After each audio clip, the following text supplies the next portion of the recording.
Well, Terry, to use a statement that we used to use when I was a kid, it was a lot of baloney.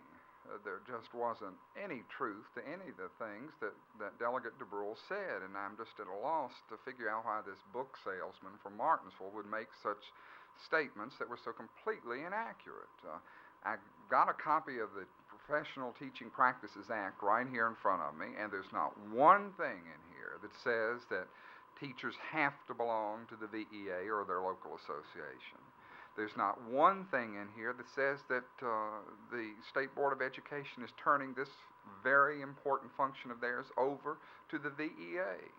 It says very clearly that the members of this Professional Practices Commission shall be appointed by the State Board of Education, and that's just absolutely in conflict with what Delegate DEBRUHL tried to say yesterday. Well, he says some of the teachers do not understand the bill or they wouldn't be pushing so hard for it. What's your reaction to that? Well, Terry, I think that if you ask any teacher in the state of Virginia what the Professional Practices Act is, they could tell you that it's an act to upgrade the standards for teaching in the state of Virginia, which have been pretty poor in many, many areas. The accreditation standards are too poor. You can teach history with only 18 semester hours of credit, and that's not nearly enough. That's only a handful of courses. We want to do a better job on this.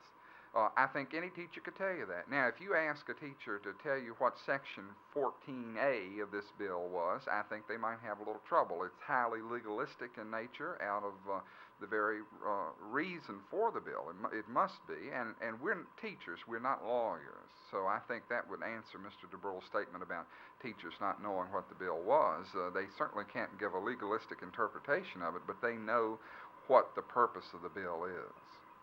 Do you still have hopes for the bill?